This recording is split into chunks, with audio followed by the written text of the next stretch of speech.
Bismillahirrahmanirrahim. Assalamualaikum warahmatullahi wabarakatuh. Pada kesempatan kali ini kita bertemu di mata kuliah pengenalan alat proteksi kecelakaan kerja di industri pertambangan. Dalam pertemuan kali ini kita akan belajar tentang topik bahasan pengenalan alat pelindung diri bagian kepala. Adapun sub-sub topik bahasan yang akan kita bahas dalam pertemuan kali ini terkait dengan pengenalan alat pelindung diri bagian kepala. Yang pertama yaitu penjelasan tentang alat pelindung diri bagian kepala. Kemudian yang kedua adalah kita akan sama-sama belajar tentang urgensi alat pelindung diri bagian kepala. Kemudian yang ketiga adalah kita akan sama-sama belajar tentang bagian-bagian pada helm safety. Kemudian yang keempat adalah kita akan mengetahui kode warna dari masing-masing helm safety. Baik, sebelumnya perkenalkan nama saya Ibnul Al-Jauzi Amri. Teman-teman, kita langsung saja untuk memaksimalkan waktu. Jadi kita masuk pada pembahasan yang pertama, yaitu pengertian alat pelindung diri bagian kepala. Helm safety K3 adalah sebuah alat pelindung kepala yang dirancang secara khusus untuk keperluan keselamatan dan kesehatan kerja. Helm safety K3 biasanya digunakan di lingkungan kerja yang dimana terdapat potensi risiko cedera pada kepala, seperti di industri konstruksi, manufaktur, pertambangan, ataupun industri berat lainnya. Helm safety K3 juga merupakan alat yang dirancang untuk melindungi kepala pekerja dari berbagai bahaya, termasuk jatuhnya benda-benda berat, terjadinya benturan, ataupun bahaya lain yang dapat menyebabkan cedera pada area kepala. Selain itu, helm safety K3 adalah bagian penting dari praktik keselamatan dan kesehatan kerja di lingkungan kerja. K3 merupakan usaha untuk mengidentifikasi, mengurangi, dan mengendalikan seluruh risiko yang dapat membahayakan kesehatan dan keselamatan seluruh pekerja di industri. Kemudian, banyak negara memiliki regulasi dan standar keselamatan yang mewajibkan penggunaan helm di berbagai jenis pekerjaan ataupun industri. Helm ini harus mematuhi standar dan regulasi yang berlaku. Selain itu juga, helm safety K3 seringkali memiliki desain yang sangat kuat dan tahan terhadap benturan. Mereka sering dilengkapi dengan suspensi dalam untuk menjaga jarak antara kepala dengan helm, yang dapat membantu meredakan dampak dari benturan. Kemudian yang perlu diketahui juga, helm safety, beberapa helm safety juga mungkin memiliki visor, pelindung telinga, ataupun aksesori lain yang memberikan perlindungan tambahan terhadap berbagai risiko di tempat kerja ketika terjadi insiden. Penggunaan helm safety adalah langkah penting dalam meminimalkan risiko cedera pada area kepala di tempat kerja. Hal ini membantu pekerja menjaga keselamatan mereka saat mereka beroperasi di lingkungan yang mungkin berpotensi menyebabkan terjadinya bahaya yang menyebabkan terjadinya cedera pada area kepala mereka. Selain itu, penggunaan helm safety juga sebagai bentuk kepatuhan hukum dan regulasi keselamatan kerja yang berlaku. Jadi itu teman-teman terkait dengan pengertian alat pelindung diri bagian kepala. Jadi kita sudah mengetahui tentang pengertian alat pelindung diri bagian kepala, di mana tujuan utamanya adalah melindungi seluruh area kepala, baik dari benturan, menghindari jatuhnya benda-benda keras yang mengenai kepala, kemudian mengurangi terjadinya cedera pada area kepala. Kemudian berikutnya adalah kita akan sama-sama mempelajari tentang urgensi penggunaan helm safety pada area pertambangan. Penggunaan helm safety di industri pertambangan memiliki urgensi yang sangat tinggi. Hal ini disebabkan oleh sejumlah faktor yang membuat helm safety menjadi perlengkapan wajib dalam melindungi para pekerja di sektor pertambangan. Jadi berikut adalah beberapa alasan mengapa penggunaan helm safety sangat wajib digunakan di area pertambangan. Jadi urgensi yang pertama yaitu untuk menghindari resiko jatuhnya benda berat. Jadi di area pertambangan itu sering melibatkan pekerjaan di sekitar alat berat, peralatan berat, ataupun batu-batuan yang dapat saja terjatuh dan mengenai area kepala. Helm safety dapat melindungi kepala dari bahaya jatuhnya benda-benda berat yang dapat menyebabkan cedera pada area kepala yang sifatnya sedang dan berat. Kemudian, yang kedua adalah bahaya terguling atau terjadinya benturan. Pekerja di pertambangan seringkali beroperasi di dekat kendaraan berat seperti truk, ekskavator, dan bulldozer. Helm safety dapat membantu melindungi kepala pekerja dalam kejadian terguling ataupun tabrakan dengan kendaraan tersebut. Kemudian yang ketiga adalah bahaya terhadap kepala dari struktur tambang. Tambang bawah tanah dan tambang terbuka sering memiliki struktur dan atap yang dapat menjadi bahaya bagi pekerja jika terjadi runtuh ataupun roboh. Helm safety dapat memberikan perlindungan terhadap bahaya tersebut. Kemudian yang keempat adalah risiko terhadap batuan terjatuh dan serpihan.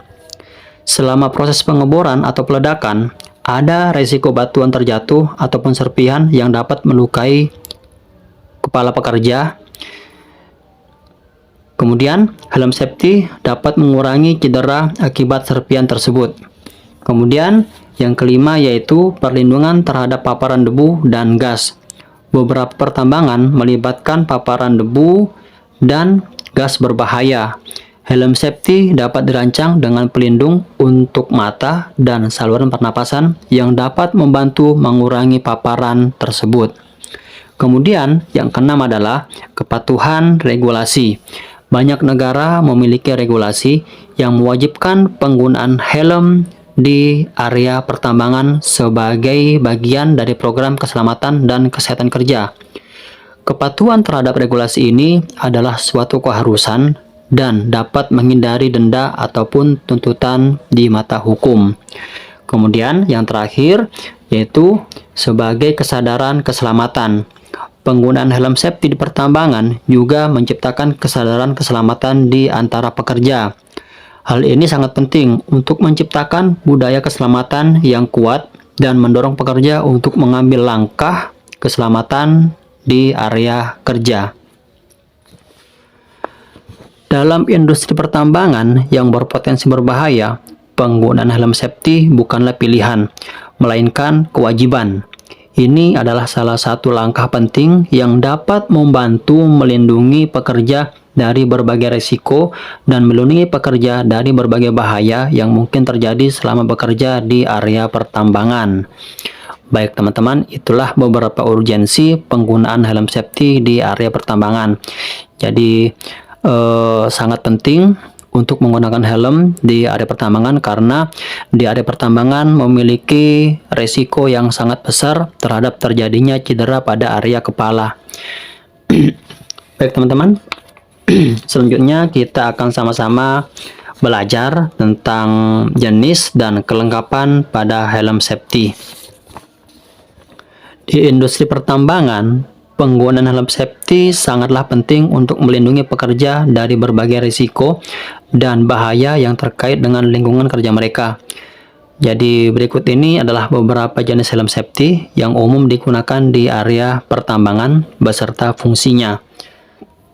Jadi untuk helm yang pertama yaitu helm hardhead. Helm hardhead adalah helm safety yang paling umum digunakan di pertambangan. Fungsinya adalah untuk melindungi kepala dari jatuhnya batuan, serpihan, ataupun benda-benda berat lainnya. Helm ini juga dapat memberikan perlindungan terhadap cedera akibat benturan ataupun tumbukan dengan struktur yang ada di area pertambangan. Kemudian, helm yang kedua yaitu helm penyelamat pertambangan. Helm penyelamatan dirancang khusus untuk digunakan di lingkungan pertambangan bawah tanah atau saat terjadi keadaan darurat. Helm ini dapat melindungi kepala dari benturan, serpihan, dan dapat dilengkapi dengan pelampung jika terjadi banjir. Kemudian yang ketiga adalah helm dengan lampu tambahan. Helm safety ini di pertambangan sering dilengkapi dengan lampu tambahan. Fungsi lampu ini adalah untuk memberikan pencahayaan di area kerja yang cukup gelap, seperti tambang bawah tanah, sehingga pekerja dapat melihat dengan lebih jelas dan menghindari bahaya yang ada di depan. Kemudian, yang keempat adalah helm topi tambang. Helm topi tambang merupakan helm khusus yang sering digunakan di tambang batu bara.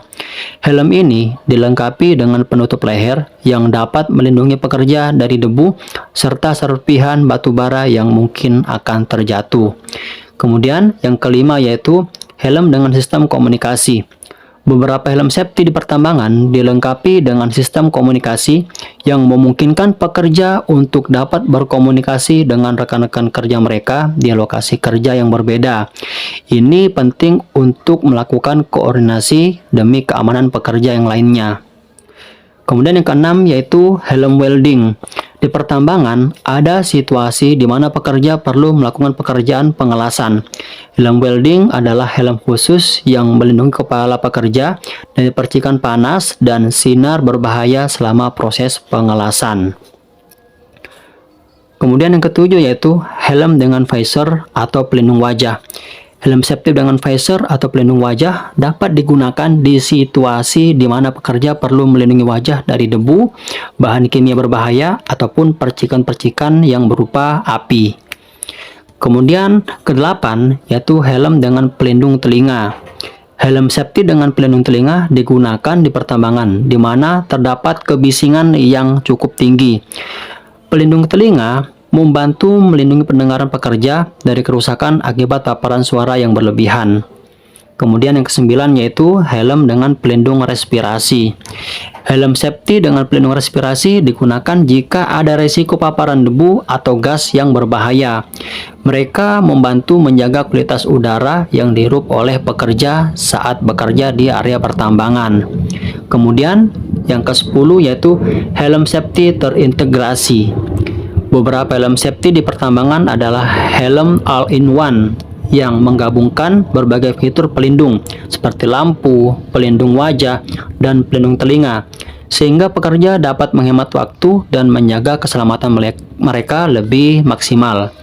Pemilihan helm safety yang sesuai sangat penting dalam menjaga keselamatan pekerja di lingkungan pertambangan yang berpotensi menimbulkan bahaya. Helm safety harus mematuhi standar keselamatan yang berlaku dan disesuaikan dengan jenis pekerjaan dan risiko yang berkaitan dengan aktivitas di area pertambangan. Jadi itu tadi teman-teman beberapa hal penting terkait dengan jenis dan kelengkapan helm safety pada area pertambangan. Setelah kita mengetahui tentang jenis dan kelengkapan helm safety, saat ini kita akan beralih ke pembahasan berikutnya, yaitu tentang kode helm safety pada area pertambangan. Jadi teman-teman, ada beberapa warna pada helm, tetapi ini kode ini tidak mutlak, tergantung dari kesepakatan ataupun kebijakan dari masing-masing perusahaan di area pertambangan. Tetapi pada umumnya kode ini digunakan oleh seluruh industri, baik manufaktur, konstruksi ataupun pertambangan. Tetapi tidak mutlak kode ini harus diikuti oleh seluruh perusahaan, teman-teman ya. Warna pada helm keselamatan biasanya digunakan untuk mengidentifikasi pekerja atau jenis tugas yang mereka lakukan dalam lingkungan kerja yang berbahaya. Kode warna pada helm dapat berbeda-beda di berbagai negara ataupun sektor industri yang berkaitan dengan pertambangan. Berikut ini teman-teman adalah beberapa contoh kode warna yang umum digunakan pada industri ataupun area pertambangan. Jadi kurang lebih ada 10 helm teman-teman yang umum digunakan pada sektor industri ataupun pertambangan. Jadi untuk warna putih biasanya digunakan oleh pekerja ataupun staf manajemen, insinyur, pengawas, dan pengawas proyek. Kemudian untuk warna kuning sering digunakan oleh pekerja konstruksi ataupun pekerja yang berada di area konstruksi. Kemudian untuk yang warna hijau teman-teman, digunakan oleh pekerja keselamatan ataupun pekerja yang bekerja untuk barang yang berbahaya. Kemudian untuk yang berwarna biru digunakan oleh pekerja yang bekerja dengan air ataupun dalam pekerjaan terkait dengan genangan air seperti petugas penyelam ataupun pekerja di sekitar air. Kemudian untuk helm yang berwarna orange sering digunakan oleh pekerja lingkungan yang lebih aktif di jalan raya ataupun pekerja di dekat peralatan berat. Kemudian untuk warna merah biasanya digunakan oleh pekerja pemadam kebakaran dan penyelamat. Kemudian untuk warna coklat digunakan oleh pekerja yang bekerja dengan limbah berbahaya ataupun bahan berbahaya beracun atau limbah B3. Kemudian untuk warna abu-abu digunakan oleh pekerja di sektor keselamatan ataupun pendidikan.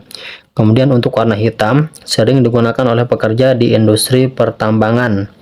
Kemudian untuk warna jingga biasanya digunakan oleh operator alat berat. Yang perlu teman-teman ketahui di sini bahwa pemaparan kode tersebut adalah pemaparan secara umum dan ada variasi dalam kode warna di berbagai negara ataupun di sektor industri ataupun pertambangan. Jadi teman-teman harus memastikan untuk memahami dan mengikuti aturan yang berlaku sesuai dengan regulasi yang ada di tempat kerja teman-teman ya.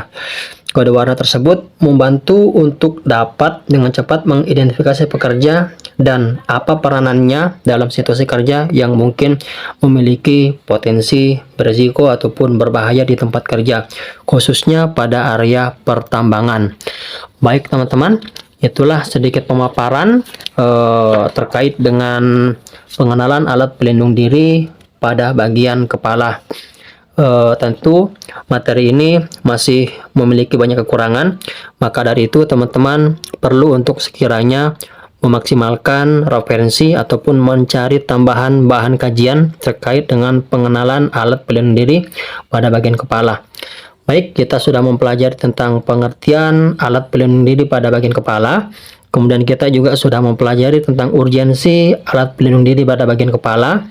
Kemudian kita juga sudah mengetahui tentang bagian-bagian helm pada area pertambangan. Kemudian kita juga sudah mengetahui kode-kode yang ada pada helm terkait dengan warna helm yang ada di sektor pertambangan. Baik teman-teman, mungkin hanya itu saja. Kita akhiri pertemuan ini. Sekiranya ada pertanyaan, silakan untuk mengirimkan pertanyaan ataupun komentar. Lebih dan kurangnya, saya ucapkan terima kasih. Wassalamualaikum warahmatullahi wabarakatuh.